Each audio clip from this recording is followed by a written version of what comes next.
Riani sekarang cerita, bukan cuma tadi ya ibu-ibu yang mengalami pelecehan, tapi garis besarnya apa cerita tentang ibu-ibu ini? Karena tadi aku sudah sempat lihat tentang kesetiaan seorang ibu, pengorbanan, ya mungkin perjuangan ya, mengantarkan anaknya jalan kaki ke sekolah setiap hari selama 4 tahun ya. Nah, tapi cerita lainnya apa lagi yang muncul di buku ini?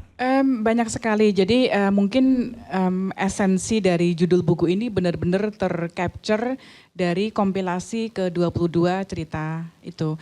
Memang sebagian besar banyak kisah-kisah pilu seperti yang tadi Pak Andi sampaikan tentang perjuangan ibu, kemudian tentang pengorbanan. Endingnya sih pasti bagus gitu loh. Tapi di sisi lain juga ada juga kisah-kisah di mana sebenarnya nggak terlalu sedih, seperti misalnya cerita dari Amerika itu menceritakan bagaimana ibunya menjadi sosok yang memberikan nilai-nilai pemahaman mengenai apresiasi terhadap seni.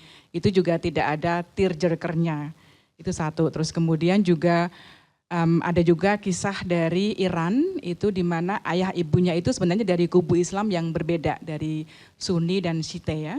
Itu juga tidak ada banyak tearjerkernya, tapi lebih kepada memperlihatkan bagaimana kuatnya cinta seorang laki-laki terhadap perempuan meskipun itu dihalangi oleh suatu dinding yang amat susah untuk dirubuhkan. Tapi berkat kekuatan cinta akhirnya mereka bisa bersatu. Gitu. Terus selain itu juga ada cerita dari Perancis, di mana menceritakan kisah ibunya yang imigran dari Karibian, kemudian berimigrasi ke Prancis dan sampai harus mengambil banyak sekali job supaya bisa survive. Jadi dari ibunya beliau, teman saya itu bisa belajar mengenai hustling, mengenai punya etika kerja yang bagus, yang tidak hanya mengandalkan satu income tapi harus punya multiple seperti itu. Kemudian salah satu penutup dari cerita ini adalah cerita dari Kamboja. Kebetulan kontributornya itu rekan kerja saya, waktu itu saya melakukan kunjungan ke Kamboja. Nah, saya bertemu dengan Phimian Naun. Beliau itu pendiri dari People Improvement Organization, itu salah satu organisasi anak-anak di Kamboja di mana mereka memberikan akses pendidikan, healthcare, perumahan untuk anak-anak yang hidup di tempat pembuangan sampah terbesar di Kamboja. Nah, cerita menariknya adalah ibu daripada kontributor tersebut, ibu daripada Phimian itu, dia hidup ketika zamannya Khmer Merah. Pada saat itu kan orang-orang berpendidikan, orang-orang yang bekerja, orang-orang intelek itu kan dibantai. Jadi ibunya itu menyaksikan bagaimana ke-11 saudara-saudaranya itu dibantai karena mereka punya pendidikan yang tinggi. Nah, di ujung ini, mulai dari Yuni, apa pesan yang kamu mau sampaikan kepada teman-teman yang hadir hari ini tentang ibu? Pesannya apresiasi ibu, berilah apresiasi, like you said, say I love you, ataupun say thank you. Itu udah, thank you itu powerful banget kata itu, karena mereka merasa diapresiasi dan dihargai. Penutup dari Riani?